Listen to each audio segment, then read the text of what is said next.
नमस्कार, मैं विशाल यादव एक बार पुनः आपके सामने चुनावी पाठशाला का तीसरा कार्यक्रम लेके आया हूँ। कुछ कारणों से मेरा स्वास्थ्य अस्वस्थ होने के कारण ये प्रोग्राम बहुत डिले हुआ, लेकिन फिर आप लोगों की आशीर्वाद और प्यार को देखते हुए हम इस कार्यक्रम को आगे बढ़ाते हैं। और आज ये कार्यक्रम हम बब्बू यादव जी जो व्यापार मंडल में आदर्श बब्बू यादव जी को दिखाइए, आदर्श व्यापार मंडल में चेयरमैन भी है और इनकी यहाँ पे पिज्जा शॉप है, द न्यू पिज्जा लवर्स के नाम पे। आप इनकी दुकान को दिखाइए, देखिए इनकी दुकान। और आज इनके दुकान में जो कि बाजार हैडिल मार्केट के बीच में इनका कॉम्प्लेक्स है, उसमें इनकी दुकान है। आज वहां पे हम लोग कार्यक्रम करने जा रहे हैं। हमारे साथ आए हुए मेहमानों का मैं आपका परिचय कराता हूं। सबसे पहले हम आपकी मुलाकात कराते हैं हमारे व्यापारी नेता, व्यापारी भीष्म पितामह भी इनको लोग कहते हैं, ये रीढ़ की हड्डी है व्यापारियों की, श्री ओम प्रकाश शर्मा, जो आदर्श व्यापार मंडल में मौजूदा में प्रदेश संगठन मंत्री है। उसके बाद बब्बू यादव जी, जिनका परिचय मैं दे चुका हूँ, ये आदर्श व्यापार मंडल में हैडिल में चेयरमैन है और एक व्यापारी जुझारू नेता है। आगे मैं आपका परिचय कराता हूँ योगेश यादव जी से, जो कि अध्यापक है और एक शिक्षक होने के नाते सबके मार्गदर्शक है। एक शिक्षक जो होता है मार्गदर्शन देता है, जीवन जीने की एक शैली को भी सिखाता है। अब इस कार्यक्रम को आगे बढ़ाते हुए सबसे पहले मैं हम अपने दर्शकों को, व्यूअर्स को और सब्सक्राइबरों को धन्यवाद देना चाहते हैं कि आपके प्यार और आशीर्वाद से हम इस काबिल हो सके हैं कि हम ऐसे प्रोग्राम कर पा रहे हैं चुनावी पाठशाला, कि हम चुनाव में क्या क्या चीजें हो रही हैं, क्या नहीं हो रही, उसके बारे में आपको हम बता पा रहे हैं। तो आज तीसरे चरण में जो चुनाव हुआ है उसके बारे में हम चर्चा करेंगे कि उसमें वोटिंग परसेंटेज क्या रही, क्या मुद्दे रहे, क्या कारण है, और इस कार्यक्रम को मैं आगे बढ़ाता हूँ। तो योगेश यादव जी, आप एक अध्यापक हैं, आपके सामने मैं तीसरे फेज में जो चुनाव हुआ मैं उसके बारे में आपको बताना चाहूंगा कि 2019 में जो चुनाव हुआ है और 2024 में जो चुनाव हुआ, उसके अंतराल को देखते हुए 6% वोटिंग इस बार कम हुई है, 11 सीटें और 93 सीटों पर जो चुनाव हुआ। 2024 में मात्र 65% ही वोटिंग हुई है। इस बार यूपी में सबसे कम वोटिंग पाई गई। हालांकि अब इसके आगे मैं आपको कुछ स्टेट्स के ब्यौरे भी दे सकता हूं, जैसे कि गुजरात में 25 सीटों पर चुनाव हुआ जिसमें 59.51% वोटिंग हुई। बिहार में 4 सीटों पर चुनाव हुआ जिसमें कि 58.18% वोटिंग हुई। महाराष्ट्र में 61.44% वोटिंग हुई और छत्तीसगढ़ में 75% वोटिंग हुई। सबसे कम वोटिंग जो देखी गई है शाम को, वो 57.34%, वो यूपी की वोटिंग। तो हमने पहले चरण में भी प्रोग्राम किया, उसमें भी देखा कि वोटिंग परसेंटेज गिर रहा है। दूसरे चरण में भी जब कार्यक्रम किया चुनाव होने के बाद, उसमें वोटिंग परसेंटेज गिर रही थी। लेकिन अब की बात पहले के मुकाबले वोटिंग परसेंटेज बढ़ा है, इतना ज्यादा नहीं गिरा जो पहले 2 चरणों में गिरा था। पर यूपी में वोटिंग रेशियो सबसे कम है। हम लोग यूपी से बिलोंग करते हैं तो हम यूपी के बारे में ही आपसे चर्चा करेंगे। अच्छा, सबसे ज्यादा वोटिंग जो पाई गई तीसरे चरण में वो बंगाल में पाई गई, तो ये भी मैं आपको बताऊंगा 76.2% पाई गई। तो 2019 में जब बीजेपी जीती थी तो 93 सीट जिसमें भी चुनाव हुआ तीसरे चरण में, इसमें उन्होंने 72 सीटों पे जीत दर्ज करी थी। अब की बार ये देखना कि ये जो वोटिंग परसेंटेज गिर रहा है तो क्या ये 400 पार है या क्या है, उस विषय में मैंने कुछ मेरे हिसाब से कम वोटिंग होने के कारण क्या हो सकते हैं मैं अपने अनुसार आपको बता रहा हूं। जैसे कि बहिष्कार बहुत बड़ा मुद्दा देखा हम लोगों ने चुनाव के समय। जब तीसरे फेज की वोटिंग हुई तो आपने देखा कि हाथरस में भी बहिष्कार हुआ। सुबह 7 बजे से बहिष्कार हुआ, दोपहर में 1 बजे तक, जब तक डीएम और वहां के प्रशासनिक अधिकारी नहीं है, जनता को नहीं समझाया उन्होंने, तब तक वो वोट डालने नहीं आए।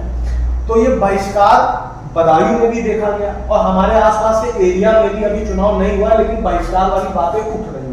दूसरा मेरे हिसाब से कारण हो सकता है कि कार्यकर्ता जो है किसी भी पार्टी का हो, चाहे सत्ताधारी हो चाहे विपक्ष का हो, वो जमीनी स्तर पे नहीं जा रहा। अब वो क्यों नहीं जा रहा है, या हो सकता हो कि भाई जमीनी सवाल जो जनता दे रही है या उसके जवाब ना हो उसके बाद, या वो अपनी राजनीति आगे का खराब नहीं करना चाहता उनके अनुसार जो कुछ हो। मेरे अनुसार मैंने ये पाया कि जमीनी स्तर पे वो अब की बार आग नहीं दिख रही जो हर बार दिखती थी। ये कार्यकर्ता इस बार जमीन पे कम दिख रहे हैं, तो ये एक कारण ये भी हो सकता है। या फिर अब की बार के जो मुद्दे हैं वो क्षेत्रीय, क्योंकि आम जनता एक क्षेत्रीय मुद्दों को देखती है, पर ये तो राष्ट्रीय मुद्दे हैं। तो क्या राष्ट्रीय मुद्दे वर्सेस क्षेत्रीय मुद्दों के बीच में कहीं डिफरेंस पाया गया कि भाई आप राष्ट्र के मुद्दों को तो उठा रहे हो लेकिन क्षेत्र की जो समस्या है वो कोई नहीं बता रहा, तो इस वजह से जनता कह रही कि भाई हमारी तो कोई बात ही नहीं कर रहा, हम वोट क्यों डाल रहे? ये एक कारण हो सकता है। उस वक्त चौथा कारण है कि भाई पीएम का चेहरा बीजेपी के पास है, विपक्ष के पास कोई चेहरा नहीं है। अभी तक उन्होंने कोई डिक्लेयर नहीं किया कि कोई चेहरा हम अपना देंगे। वो कह रहे हैं हम जीतेंगे, हम बता देंगे, हमारे पास बहुत चेहरे, लेकिन क्लैरिफाई किसी चीज का नहीं। तो क्या ये कारण है कि विपक्ष के वोटर जो वोट नहीं डालने जा रहे हैं, या उनके अंदर संशय है कि भाई कौन बनेगा, कौन आगे उस चीज को लाएगा? उसके बाद क्या है कि जैसे हमने देखा पहले चरण से लेकर तीसरे चरण आने तक टॉपिक चेंज होते रहे, मुद्दे चेंज होते रहे। जैसे पहले चरण में मुद्दा आया कि भाई बेरोजगारी है, ये गरीबी है, महंगाई है, ये सब मुद्दे चल रहे थे। दूसरे चरण में आते आते हिंदू मुसलमान आ गया, ये सब चीजें हो गई। फिर उसके बाद फिर ये मुद्दे चेंज हो गए कि वेल्थ डिस्ट्रीब्यूशन का मुद्दा आ गया कि ये आपसे संपत्ति लेके बांट देंगे, मुसलमान वाला फैक्टर आ गया। ऐसा शो ऑफ हुआ कि बीजेपी एक हिंदुत्व पार्टी है और कांग्रेस एक मुस्लिम पार्टी है। तो ये जो टॉपिक बार बार चेंज हुआ उससे जनता क्लैरिफाई नहीं हो पा रही, जनता समझ नहीं पा रही कि कौन क्या बताना चाह रहा है, हम किसको वोट दें किसको ना दें। वो क्लैरिफाई जो एक होता है ना कि भाई शुरुआत में सिलेबस बच्चे को बता दिया जाता है कि ये सिलेबस है, आखिरी में इसी में क्वेश्चन पेपर बनेगा, वो सिलेबस ही नहीं क्लियर होता है। उसके बाद क्या है कि राम मंदिर भी एक मुद्दा रहा, लेकिन उस वो मुद्दा जमीनी स्तर पर नहीं दिखा। कुछ लोगों का मानना यह है कि 2014 से पहले राम राज था और कुछ लोगों का मानना यह 2024 के बाद राम राज आया। आखिरी जो मेरे अनुसार मुद्दा है वो है इलेक्शन कमीशन ऑफ इंडिया का, कि इलेक्शन कमीशन ऑफ इंडिया जब से भारत में चुनाव करा रहा है उसको कभी ऐसी स्थिति में नहीं देखा गया जिस स्थिति में आज इलेक्शन कमीशन ऑफ इंडिया वो कोई भी, अब जैसे बहुत सी जगहों पे पाया गया कि लोगों के नाम ही नहीं पाए लिस्ट में, उनको हमेशा से वहां वोटिंग कर रहे थे पर उनकी वोटिंग नाम अब की बार उस जगह है ही नहीं। और इलेक्शन कमीशन ऑफ इंडिया के बहुत से ऐसे डिसीजन पाए गए कि जैसे अभी हेट रेट वाला मुद्दा था, उन्होंने पार्टी को नोटिस दे दी। तो ये जो इलेक्शन कमीशन ऑफ इंडिया पे जनता को विश्वास खत्म होता जा रहा है। तो जनता ये सोच रही कि हम चाहे जिसको वोट दें, इलेक्शन कमीशन ऑफ इंडिया का तो कोई अस्तित्व नहीं रहा। तो ये मुद्दा, अब आप हमें बताइए आपके अनुसार आपको क्या लगता है इन मुद्दों के अलावा भी कोई मुद्दे कि यही मुद्दा तमाम मुद्दों की बात जहाँ तक है वो तो सही है। तमाम आदमी जो है इन मुद्दों को चलता है। कई बार जैसे कमीशन वाली बात किया तो हो सकता है कई बार ऐसा है कि शायद कमीशन को लगता है कि दबाव में निर्णय सही नहीं होता, जनता को लगता है कि शायद निर्णय को सही नहीं ले पा रहे हैं, तो लगता है कि जब दबाव में काम करेंगे तो हमारे हित की बात नहीं आएगी। आदमी हो सकता है इसलिए खिंचाव में आता हो सकता है, दूर आता हो। कई बार आदमी ये जहाँ तक मुझे लगता है कि जैसे आदमी वोट डालने गया और कई बार ये होता है कि वहाँ पहुँचा तो लेकिन उसका लिस्ट में नाम ही नहीं। पहले तो देखा उसका नाम है लेकिन फिर उसके बाद वहाँ जब पहुँचा तो देखा कि उसमें नाम ही नहीं। कई बार ये हो जाता है कि बुजुर्ग है घर में, घर वाले ही डिवाइड कर जाते हैं कि अरे बुजुर्ग है कहाँ ले जाया जाए। हो सकता है इसका भी परसेंटेज लो जो जा रहा है, हो सकता है इसका भी एक कारण है। मैं आपको बताना चाहूंगा कि भारत में युवाओं की संख्या सबसे ज्यादा है। तो युवा तो तत्पर रहता है, युवा तो जो मन बनाता है अपना वो अपना करता है और जरूर करता है। हो सकता है वो बड़ों का भी अवॉइड कर दे लेकिन अपने हिसाब से वो करता रहता है।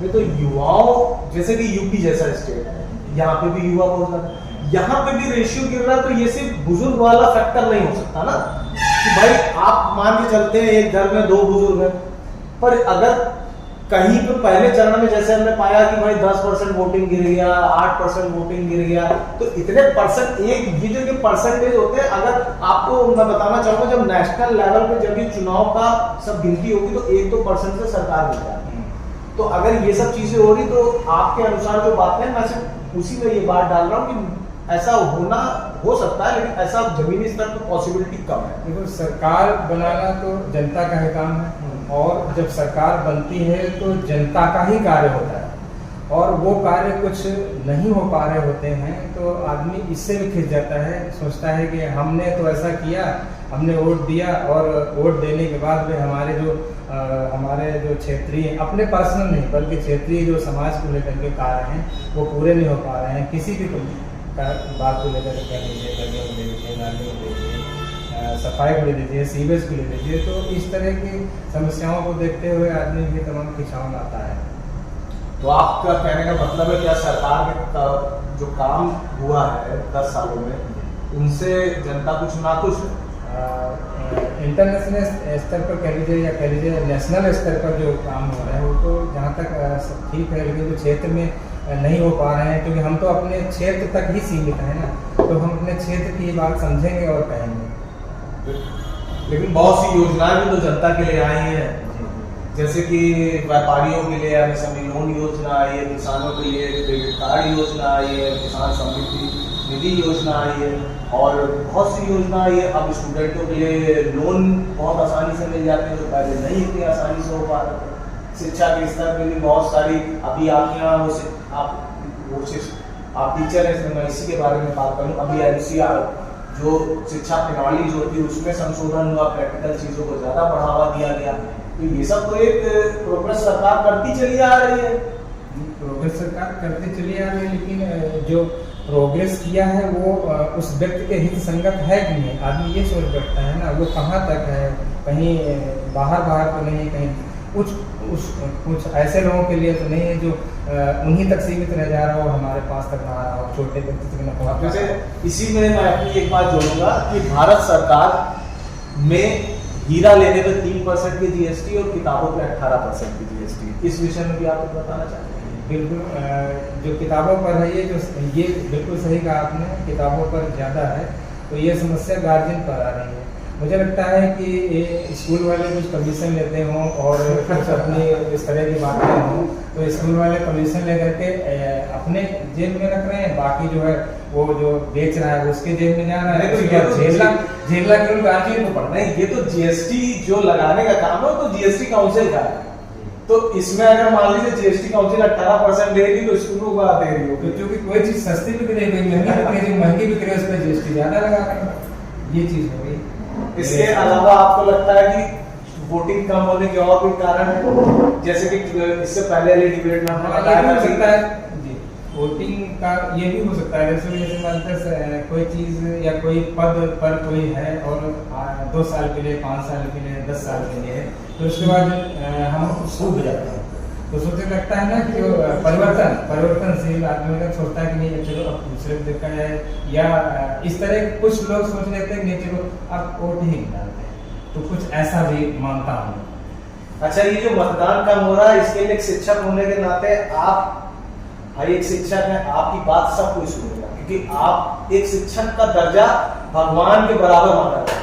तो अब समाज में अगर ये सब चीजें हो रही हैं कि लोग डिसाइड नहीं कर पाए, तो आप इसके लिए क्या बताना चाहते हैं? मैं तो यही बताना चाहूँगा कि जहाँ तक कि जो चर्चाएं हैं हमारे यहाँ और हमारे आसपास कि दिल्ली में स्कूल जो गवर्नमेंट के स्कूल हैं वो बहुत बेहतरीन है, तो वहाँ किस मतलब जो प्रशासन है उसने उस पर सुदृढ़ काम किया, तो मेरे हिसाब से जो शिक्षा की नीति यहाँ पर चले बहुत बढ़ चढ़ के काम हो रहा है। शिक्षा भी अच्छी, गवर्नमेंट में बच्चों का जो रुझान है, गार्जियन का रुझान गवर्नमेंट की तरफ भी ज़्यादा जा रहा है, तो मेरे हिसाब से अभी वो कम है और उस तरह का सुदृढ़ हो जाए और बेहतर हो जाए कि आदमी बिल्कुल 100% हो जाए।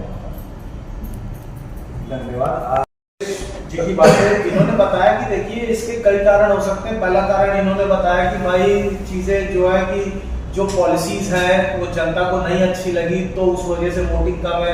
बुजुर्ग ज्यादा है तो वो भाई अपने बुजुर्ग नहीं ले जाना चाह रहा है, वो वैसी अवस्था में नहीं है कि वोट डालने जाए, ये कारण ये हो सकता है। उसके बाद जो पॉलिसीज में बात हुई कि उन्होंने बताया कि भाई ये सब पॉलिसीज जो है इसमें बहुत ज्यादा सुधार होने चाहिए और आम जनता ये चाहती है कि हमको एक बदलाव चाहिए। तो होता है आदमी की मानसिकता, जैसा कि बताया इन्होंने कि भाई 5 साल हो गया, हमें चेंज करना है, ये तो बदलाव चाहिए। तो हमने कहा कि मैं इसके बारे में एक बात रखना चाहता हूँ कि 5 साल तो योगी जी के भी हुए थे, दोबारा फिर आपने रिपीट हुआ यूपी में, तो वहाँ पे बदलाव नहीं दिखा, लेकिन यहाँ आपके अनुसार बदलाव होगा। ठीक है, अब हम आगे बढ़ते हैं। अब बब्बू यादव जी, जिनसे पहले भी हमारी मुलाकात हो चुकी है और बहुत बेबाक सवालों के जवाब देने में माहिर हैं, और वो इनकी शैली भी वैसी है कि ये खुल के बात करते हैं। तो आज दोबारा इनसे मुलाकात हुई और इनके जुबान पे हम लोग आए, तो आज दोबारा फिर से इनसे वो सवाल कर लेते हैं। आपने अभी ये पूरी डिबेट सुनी, आपने योगेश जी को भी सुना कि क्या क्या चीजें हैं, क्या रही होंगी, हमने भी अपने राय दिए कि ये कारण हो सकता है।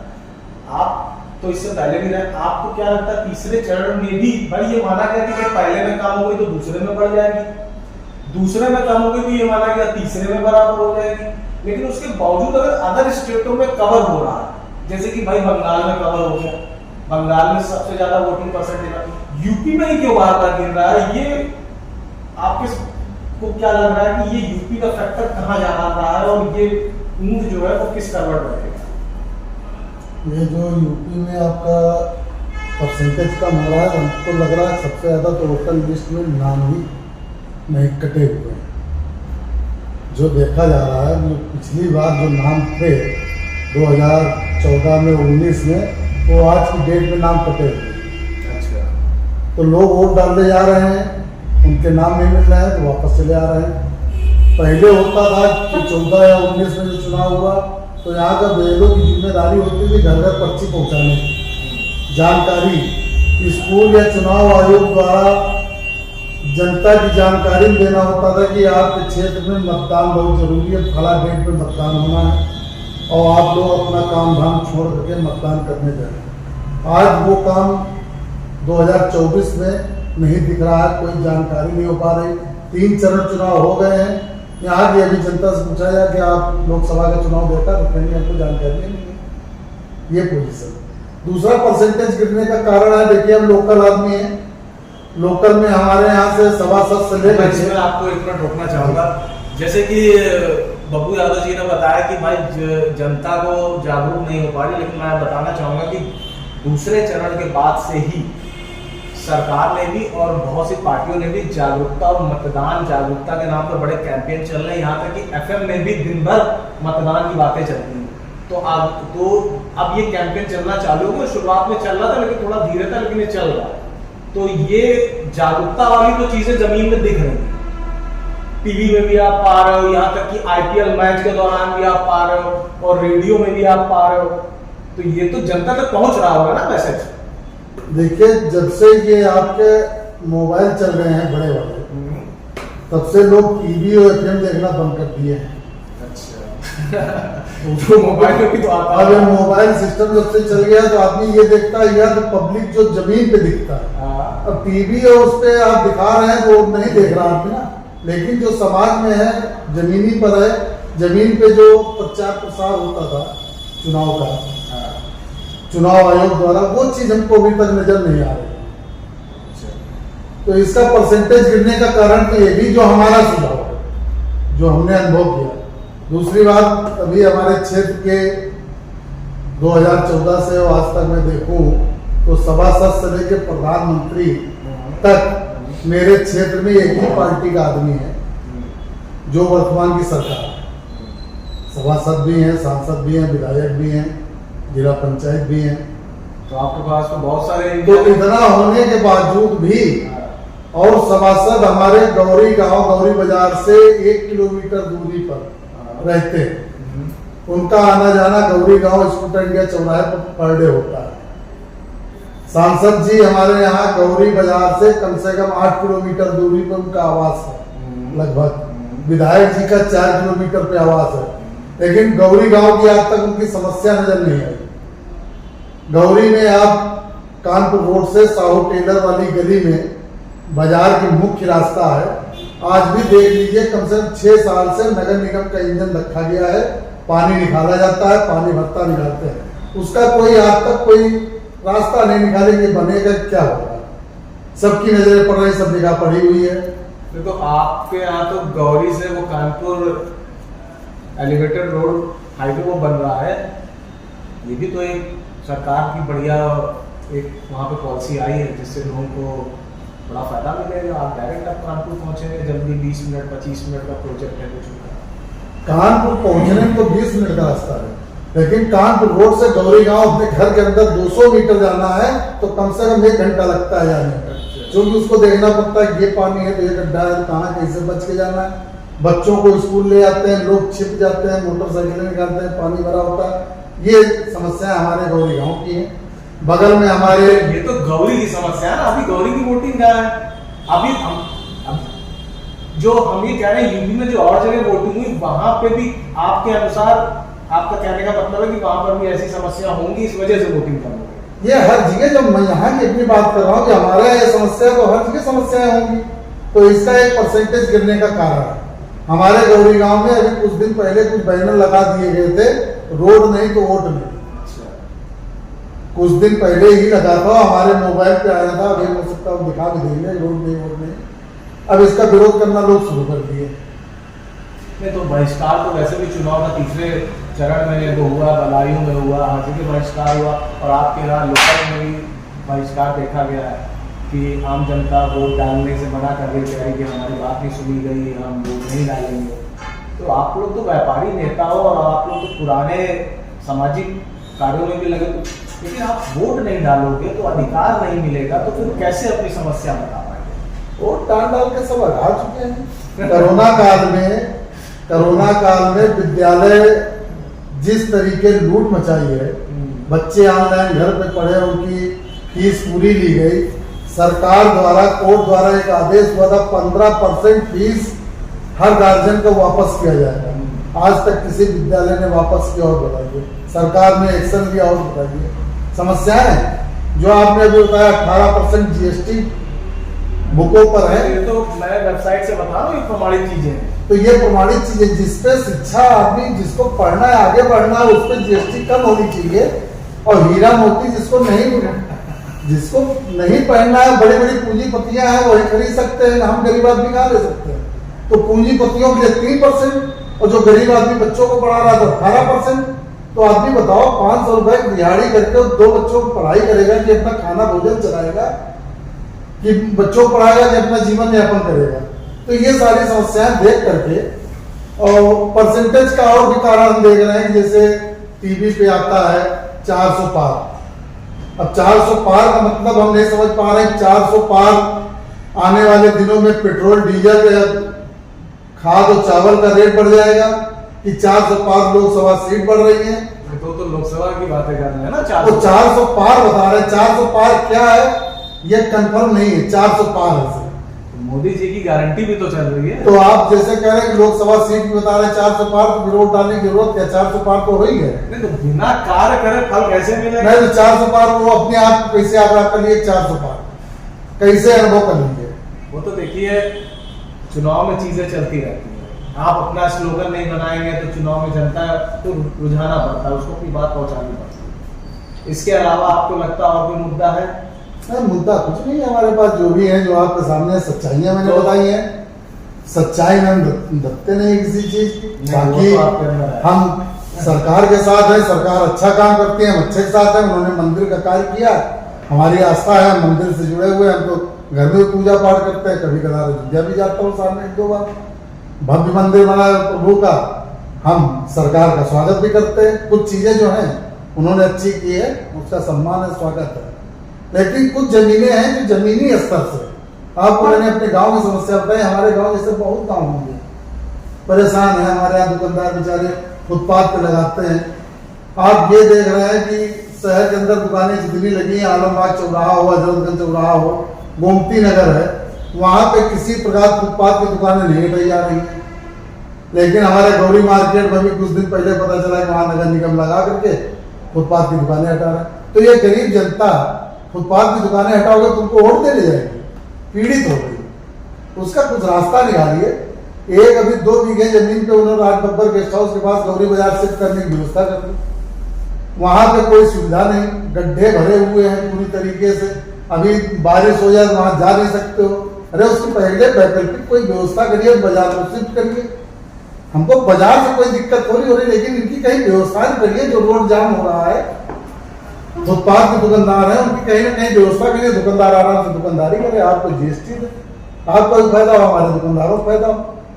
तो जैसे कि आप अभी देख रहे थे, इनकी बातों से, इनकी विचारधारा से ये समझ में आ रहा है कि ये क्षेत्रीय मुद्दे, जो मैंने अपने टॉपिक पे भी कहा था कारण में, कि क्षेत्रीय मुद्दे वर्सेस राष्ट्र मुद्दे हैं। क्योंकि भाई जब आप किसी क्षेत्र पे कोई सांसद है, वहां के एरिया के हिसाब से मुद्दे नहीं है, मुद्दे राष्ट्रीय स्तर पे हैं। इस वजह से भी जनता अपने विचार को नहीं बना पा रही है। जनता को लग रहा है कि मेरी समस्याएं तो समस्याएं ही बन के रह जाएंगी, क्योंकि आप राष्ट्रीय स्तर के मुद्दों को ला रहे हैं। तो जैसे कि बब्बू जी ने बताया कि ये सब कारण है कि इस वजह से वोटिंग परसेंटेज गिर रहा है, और लोकल क्षेत्रीय मुद्दे को इन्होंने ज्यादा महत्व दिया, उसको ज्यादा इन्होंने उठाया, और बाजारों को लेके बताया कि गौरी गांव में जो रोड है उसकी समस्याओं को बताया। ये सब चीजों को इन्होंने क्लैरिफाई किया। तो इनके अनुसार वोटिंग परसेंटेज जो भी गिर रहा है उसका कारण ये है। अब हम चलते हैं श्री ओम प्रकाश शर्मा जी, जो कि एक व्यापारी महान नेता भी हैं और बहुत पुराने नेता हैं, जिन्होंने व्यापारियों की एक हिम्मत है, एक आवाज है, और मेरे अनुसार मुझको लगता है ये व्यापारियों की रीढ़ की हड्डी है। इन्होंने जितना भी अपने एरिया में अपना पूरा जीवन लगा दिया व्यापारियों की समस्याओं को उठाने में, उनकी मदद करने में, और आज इनकी वो ख्याति है कि हर व्यापारी एक हिसाब से इनको अपने मसीहा के रूप में देखता है। अब हम इनसे सवाल करेंगे कि आप, हालांकि आज हमारा भी सौभाग्य है कि आप हमारे चैनल पे आए, हमको इतना समय दिया, उसके लिए बहुत बहुत धन्यवाद। आपने सारी चीजों को सुना, लोगों ने अपनी अपनी राय दी। आपको क्या लगता है कि एक व्यापारी स्तर से भी बताइएगा और एक आम सामाजिक स्तर से भी बताइएगा, और मुझे लगता है कि कोई भी सामाजिक कार्यकर्ता के पीछे कोई ना कोई राजनीतिक चीजें भी रहती हैं। अब आप अपनी राय रखिए। सबसे पहले तो आपके चैनल को, आपको बहुत बहुत धन्यवाद और बधाई, इसलिए कि आप इस चुनाव के समय में आप हम लोगों की जो चर्चाएं हैं वो क्षेत्र और देश हित तक पहुंचाने का कार्य कर रहे हैं। इसके लिए मैं आपको बहुत बहुत धन्यवाद देता हूँ। आपने अभी एक चर्चा का एक जो अपना आपका एक विशेष क्वेश्चन है कि मतदान कम क्यों है, और उस पर शायद आपने कई चीजें, कई प्रदेशों की, राष्ट्रों की आपने बताया भी कि यहाँ पर चुनाव इतने कम हुए, इतने ज्यादा हुए, आखिर परसेंटेज क्यों कम मिल रहा है, उसका कारण क्या है। हमारी जो अपनी सोच है, मैं अपनी सोच के अनुसार ये कहता हूँ कि जहाँ पर, जैसे आपने बताया कि यूपी में सबसे कम है और बंगाल में सबसे ज्यादा है, मैंने ये भी देखा कि महाराष्ट्र में भी अच्छी होगी। यहाँ पर लोगों को ये मांग होती है कि परिवर्तन चाहिए, या वहां की जनता तो पीड़ित होती है और अपनी बातों को सरकार से कहने में असक्षम होती है। उनको चाहिए होता है कि हम अपनी बात खुल के नहीं कह सकते हैं, तो अपनी बातों को वोटिंग के द्वारा अपना आवेश या अपना विद्यारोप वो आधारित करते हैं। इसलिए वहाँ की स्थितियाँ या परसेंटेज बढ़ता है। जहाँ पर लगातार सरकारें होती हैं, लगातार सरकारें होने के वोटिंग का मतलब दो होता है, या तो जो विपक्ष के वोटर होते हैं वो हताश होते हैं, 405 का निशाना लगा दिया, हम जाएं या निकले तो इनको तो निकलना है ही है, तो हम अपना मत क्यों बोलते हैं, चलो जाने दो। हमें इन सब चीजों को, और दूसरी एक ये चीज है कि जब सरकार जब खुद ही कह रही है कि 400 पार हैं, तो जो उनके वोटर हैं वो भी कहते हैं कि यार ज्यादा जाने की आवश्यकता नहीं है, हम तो जीत ही रहे हैं। तो इस तरीके के स्थितियां भ्रामक होती। हाँ, 4 तारीख के बाद जब चुनाव की काउंटिंग होगी, उसके बाद जो समीक्षा होगी कि किसकी जीत है और कौन उदास था और कौन उत्साहित था सरकार बनाने के लिए, ये इसका समीकरण हमें 4 की जब काउंटिंग शाम को आएगी, तो मेरे ख्याल में इसका सही उत्तर उसी समय हम आपको सबको मिलेगा। अभी तो जो हम देखते हैं कि जैसे बंगाल हो गया, जहाँ जहाँ पर स्थितियाँ ज्यादा गड़बड़ है, लोग कहते हैं कि नहीं, हम इसको या तो यही सरकार लाएंगे या करेंगे, मगर असलियत का जो समीक्षा 4 तारीख के बाद होगी वो हम शायद इस पे संपूर्ण रूप से भागीदारी ले सकेंगे। आपने बहुत अच्छी बात बताई कि भाई जहाँ पे बदलाव की जरूरत होती है वहाँ पे संख्या ज्यादा होती है, और जो चीज वो नहीं कह सकते वो वोट अपने मत के आधार पे वो कहते हैं। ये बहुत अच्छी बात है। इसी पर भी 1-2 शब्द और बोलूंगा। मैं आपके माध्यम से सरकार से भी आने वाली या जो वर्तमान में है या कोई आ सकती है, दोनों के लिए हमारी एक विशेष, जिस तरीके से आप राशन कार्ड बनवाते हैं, प्रत्येक घरों में हमारी सरकारें सभासद नीचे लेके प्रधान से लेके सभासद से लेके नीचे तो ऊपर तक पूरा चैनल बना है। जब वोट की वास्तविकता बारी आती है तो कोई भी घर नहीं छोड़ता है। इसलिए जो मतदान का प्रयोग है, सरकार को ऐसी व्यवस्था करनी चाहिए कि प्रत्येक घर से इतने लोग हैं कि इन्होंने मतदान किया कि इन्होंने नहीं किया, ऐसा नहीं कि समीक्षा नहीं हो सकती है जब वोट डालते हैं। अगर जो मत का प्रयोग नहीं कर रहा है देश के अंदर, प्रदेश के अंदर, क्षेत्र के अंदर, तो ऐसी व्यवस्था जिस तरीके से आप निकाल देते हो कि राशन कार्ड अगर नहीं है तो आपको राशन नहीं मिलेगा, तो अगर आपने मत का प्रयोग नहीं किया है, आप पाए गए हैं कि इसके लिए जो इतना महापर्व है हमारे देश का, नीचे आप क्षेत्र से लेके और प्रदेश और देश तक जो ऐसा मतदान का प्रयोग, अपने मत का प्रयोग देश के प्रति नहीं करता है, उसके ऊपर कुछ ना कुछ ऐसी स्थितियां लागू होनी चाहिए जिससे वो मत आप दीजिए, मतदान चाहे जिसको देना, आपको देना अनिवार्य हमारी सरकारों को करना पड़ेगा। वो अलग की बात है कि हमारे 10% 15% की हमारी मदद ना पड़े, मगर ऐसा नहीं है। भाई भी न होना, कहते ना कि विनय न माना तो जला ज्ञान, कहते हैं हाथ जोड़ते सारे सत्ता और देश की बातें हैं कि मत डालिए, मत डालिए, मत का प्रयोग करिए, और मत का प्रयोग आप नहीं करते तो उसकी भागीदारी भी आपको भुगतनी पड़ेगी। ये सरकारों को सुनिश्चित करना पड़ेगा, तब आपका कभी मतदान जो है ये परसेंटेज कभी कम नहीं होगा और लोग अपने मतों का प्रयोग करेंगे कि हमें सरकार कौन सी चाहिए। अभी मालूम है मुझे ये सरकार नहीं चाहिए, हमें ये स्थिति नहीं चाहिए, हम पीड़ित है, मतदान नहीं करना, हम करने जाते हैं, इसका दोषी कौन है? इसके दोषी हम स्वयं हैं। अगर ऐसी स्थिति आती है तो सरकार को इन चीजों को संज्ञान में लेके और चुनाव के बाद चाहे कोई भी सरकार है इस पर एक्शन। इस विषय में मैं एक बात कहना चाहूंगा आपसे, जैसे दूसरे चरण, पहले और दूसरे चरण को मिला के, जैसे कि हमने पाया था, हमने अपने उसमें डिबेट में ये बात बोली थी, चर्चा हुई थी हमारी, तो उसमें पाया था वो करीबन 1000 कैंडिडेट थे दोनों में, इसमें से 250 प्रत्याशी ऐसे थे जिनके ऊपर आपराधिक मुकदमे थे।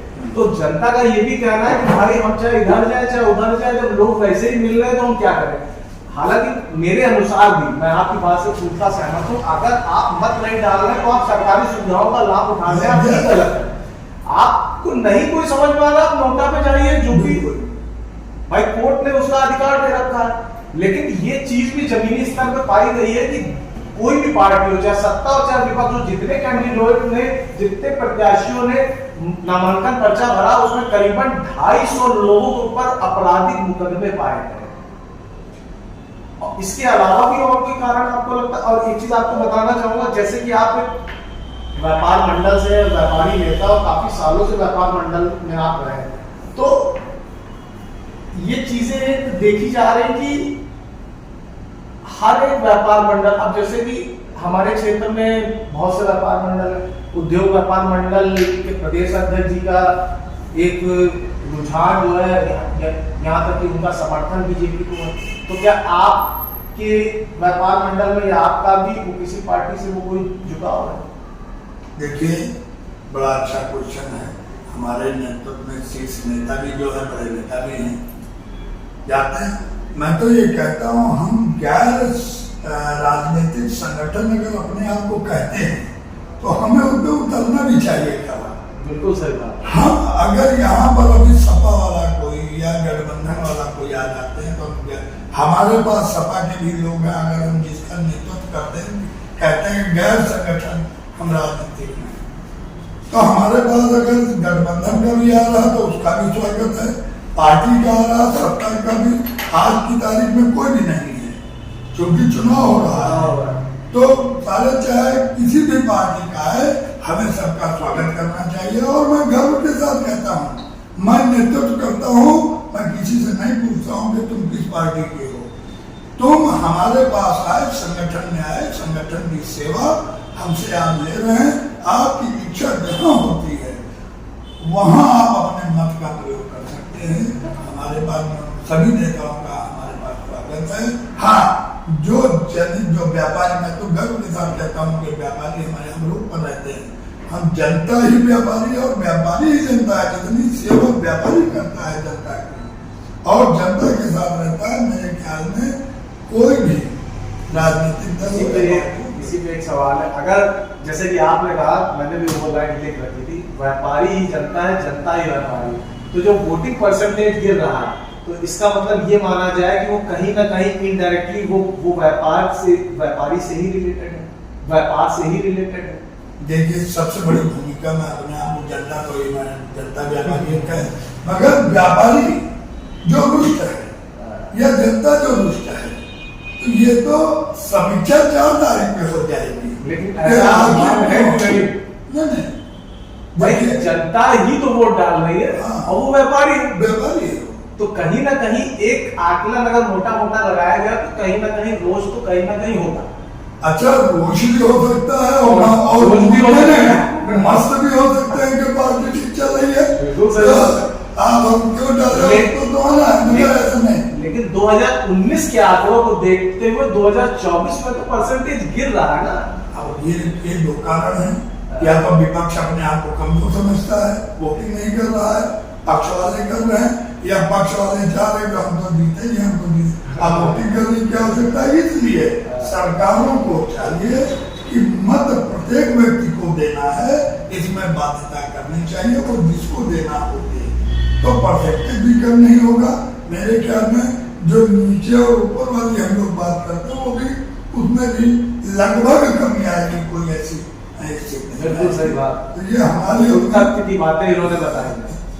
अच्छा, अब ये सब चीज जो अभी आपने बताया, अब मैं कुछ सवाल आपके लिए लाया था व्यापारी रिलेटेड, क्योंकि मैं भी मेरे पिताजी भी बिजनेसमैन है, तो मैं भी उसी घर से बिलोंग करता हूं। बहुत अच्छी बात है। देखिए, अब जैसे ऑनलाइन बिजनेस का बहुत दिन से आपके यहाँ भी और व्यापारी संगठनों में भी आवाज उठती आ रही है कि ऑनलाइन जो बिजनेस है वो व्यापारियों के लिए अच्छा नहीं है, B2C और B2B बिजनेस जो रहा।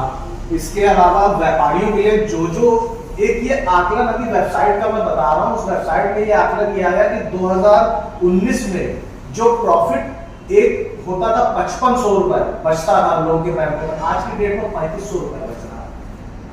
ऐसा वेबसाइट के द्वारा है, तो मैं इसे पूर्णता तथ्य नहीं मानता, लेकिन आया है तो मैं आपको बता रहा हूँ। इतनी सारी गवर्नमेंट स्कीम आई है, मुद्रा योजना आई है, MSME योजना आई है, और बहुत सारी स्कीम आने के बावजूद भी मार्केट में वो तेजी नहीं देखी गई। तो ये जो आप क्या इसके बारे में बताना चाहते हैं, क्या चीज कहना चाहते हैं, और आने वाला मतलब मान लो यही सरकार रिपीट होती या कोई नहीं आती तो उनसे क्या डिमांड, क्योंकि आजादी के बाद से आज तक इतने सालों में कई 72-75 साल होने को आ रहे हैं, व्यापारी की गिनती कहीं नहीं होती। एक लोअर सेक्शन की गिनती होती है, मिडिल सेक्शन की भी गिनती कम होती है, अपर सेक्शन। व्यापारी तो जुझारू रूप से इनसे लगा पड़ा है, इनके साथ इससे पहले भी सरकार ने उसका पूर्णतः योगदान था, लेकिन उसकी गिनती कहीं नहीं होती। तो आपने पूरा जीवन इसमें लगा दिया, आपको तो मेरे से ज्यादा मालूम है, आप इसके बारे में क्या कहना चाहते हैं? देखिए, जहां तक अनुभव ऑनलाइन का जो चल रहा है, हमारा ज्यादा तो नहीं मगर 35% कम नहीं होता है, 2-4-10% बहुत होता है।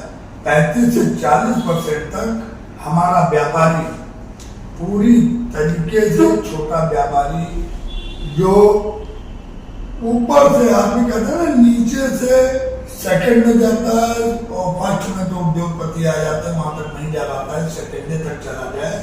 मगर जो सेकंड वाला हमारा व्यापारी है वो फुटपाथ पर आता नजर आ रहा है, जिसका कारण ऑनलाइन है। जिसकी सोच हमारे बड़े बड़े नेताओं ने लगा था, जो भी देख रहे कोई भी संगठन रहा हो, सबने उठाई वो आवाज दबकर केवल नेतृत्व में रह जाती है कि हम उनके पास पहुंच गए, हम सरकार के पास पहुंच गए, बाकी नीचे की चीजें वो भूल गए कि हम किस लिए हम यहाँ तक पहुंचे हैं और हमारा 35% व्यापारी कैसे फुटपाथ पर आ रहा है।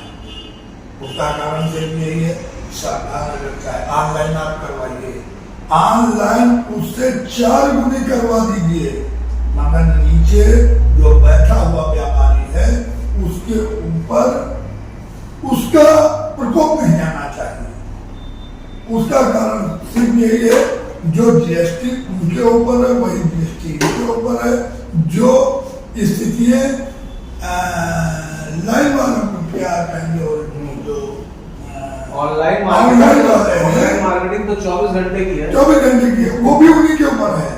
ये तो विचार गए, अगर इनके ऊपर परसेंटेज तय कर दिया जाए ऑनलाइन पर, जो वहां से थोक ये भी थोक लाता है व्यापारी मेरा, ये डायरेक्ट से लाकर सरकार को जो परसेंटेज हमारे बराबर देते हैं, इस परसेंटेज को जिस दिन सरकार से हमारे बड़े नेता सोच के पे बन जाएंगे, हमारे दुकानदार, हमारे क्षेत्रीय दुकानदार ऑनलाइन भी मत रहेंगे।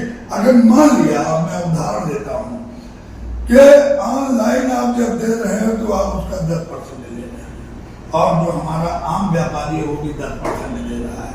इसको 15% देना है, यही बैठा ये 10% ले, अभी रेशियो बराबर का आ जाएगा। आदमी ले, जिसकी आवश्यकता है ऑनलाइन वो ले ना, हम कहाँ कहते हैं।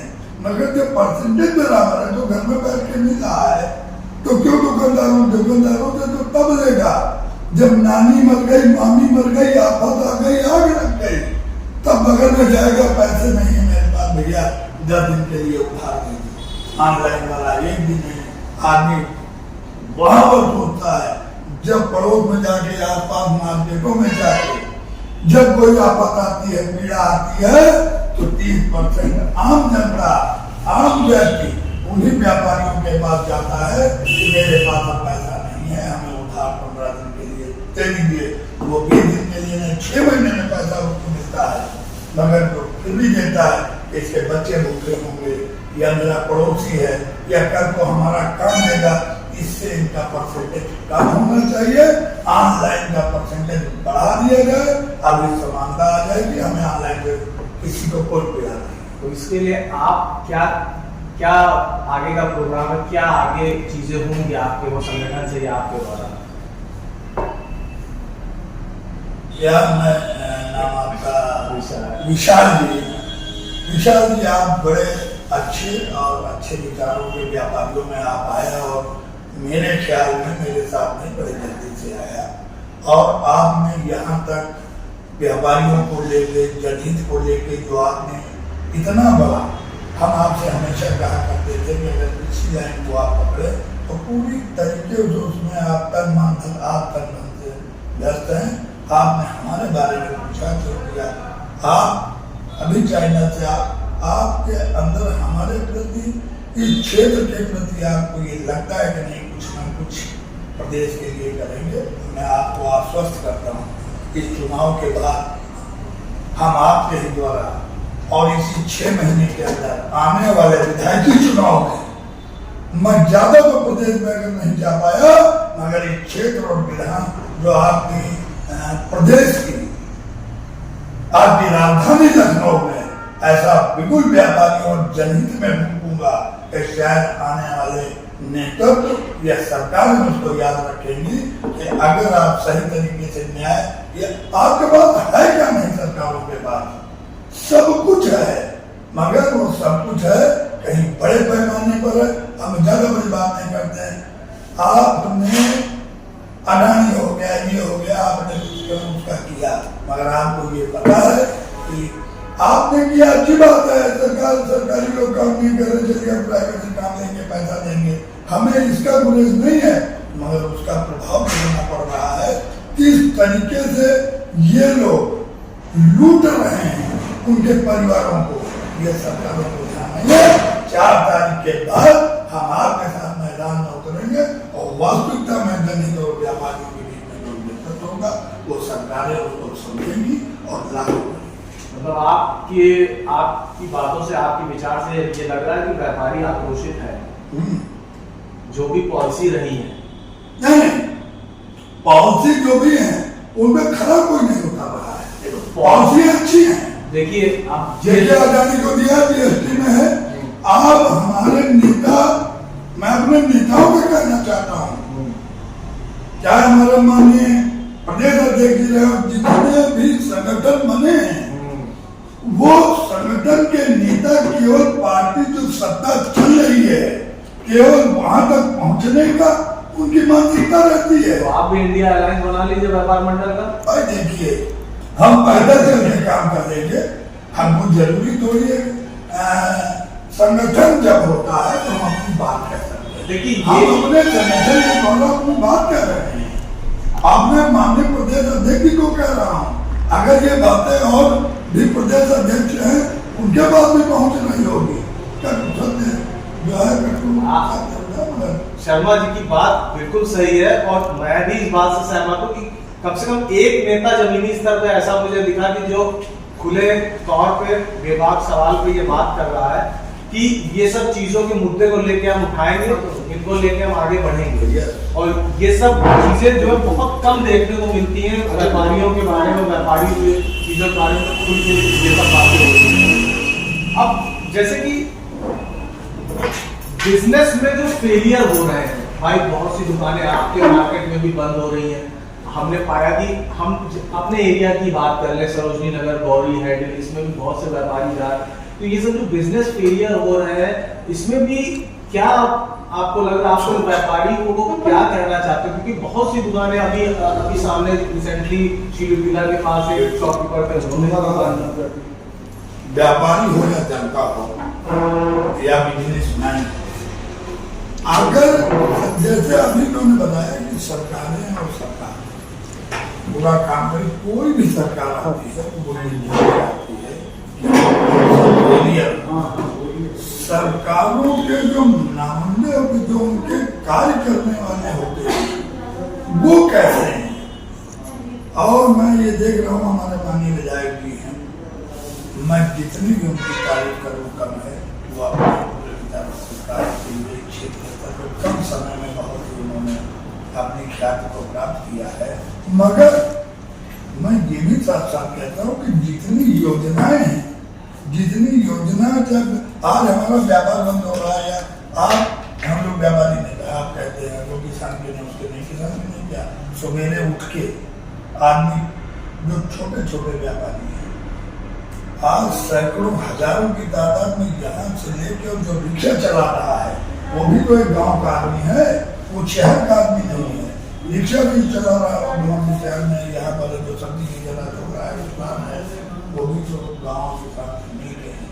मगर उनके पास तक योजना पहुँचना ये बिल्कुल नामुमकिन है। जो योजना नहीं, आखिरी सवाल बस मैं आपसे करूंगा कि इतने सालों से व्यापार मंडल है, इतने सालों से दिक्कतें भी हैं, आज तक समाधान के लिए क्या किसी ने सोचा नहीं, क्या किसी के दिमाग में नहीं आया? नहीं, इसके लिए तो हम उत्तरदायित्व तो हमारा ही है। हम अगर किसी मुद्दे को, अगर जिस चीज पर हम बैठे उस चीज को लेके हम चले तो कोई चीज नामुमकिन नहीं है, मुमकिन है।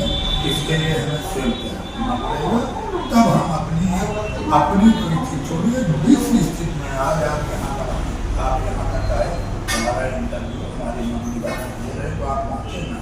हम नेतृत्व तो अगर करते हैं, हम खुद नहीं पहुँचते हैं और हम कहते हैं ये गलत हो रहा है, तो ये गलती हमारी है, हम अपने आप को नेतृत्व करने वालों को खुद आगे रखना पड़ेगा। और उसके लिए अगर अपना लड़का बीमार है तो उसे छोड़ना पड़ेगा, अगर जल्दी में कोई एक्सीडेंट हो गया तो उसको लेके चलना पड़ेगा। ऐसी मानसिकता तब होगी, हमारा क्षेत्र और समाज तभी नेतृत्व में आ गया। ये हमारा बहुत बढ़िया बात आपने बताई कि हमको आगे आना पड़ेगा, आगे चीजों को लाना पड़ेगा, और तभी हम जो भी समस्याएं जो आजादी के बाद तक आज तक व्यापारियों की नहीं सुनी गई वो आगे सुनी जाएंगी, और वो सब चीजें एक रास्ता निकलेगा। क्योंकि ऐसे तो बैठे बैठे कुछ नहीं होने वाला। और चुनाव, अब तो ये व्यापारियों की बात है कि चुनाव पे जो इन्होंने बताया कि ये कारण हो सकते हैं, वो कारण हमने इनके उसमें इन्होंने बताया कि भाई जो भी हो सकता है कि जैसे कि मान लो कोई आदमी अपनी सरकार बदलना चाहता है तो वोटिंग परसेंटेज बढ़ाता है, उनके अनुसार वो कारण थे। एक वैलिड कारण भी है, लेकिन बहुत से कारण और भी थे। अब इस सभा को समापन करने से पहले मैं अपने रिपोर्टर कैलाश जी से 2 सवाल करूंगा जो पहले भी मैं इनसे करता आया हूँ। सबकी राय और सबकी बातें सुनी और हमने सारे समीकरणों को देखा, व्यापारी एंगल से भी बात करी, सामाजिक एंगल से भी बात करी, शिक्षा के स्तर पे बात करी, क्षेत्रीय मुद्दे, राष्ट्रीय चीजों पर भी बात करी। तो ये हमें समझ में आया कि वोटिंग परसेंटेज गिरने के वो अपने कारण है। और यहाँ पे आके एक नई चीज जानकारी मिली, व्यापारियों की समस्या जो अभी तक नहीं उठ रही थी वो चीजें खुल के आई और बहुत अच्छी विचार इन्होंने रखा, बहुत अच्छी बातें बताई। तो ये पूरा जो आज का प्रोग्राम हुआ इसमें सामाजिक सारी चीजें कवर हुई और मैं बहुत बहुत धन्यवाद देना चाहता हूँ पुनः अपने वो सभी मेहमानों का कि इन्होंने इतना बहुमूल्य समय हमको दिया और आशा करता हूँ कि आगे भी जब कभी ऐसे प्रोग्राम होंगे तो आप ऐसा वो समय देते रहेंगे। और मैं इस प्रोग्राम को यहीं पे एड करता हूँ। मैं विशाल यादव, सह संपादक, लखनऊ दर्पण न्यूज चैनल।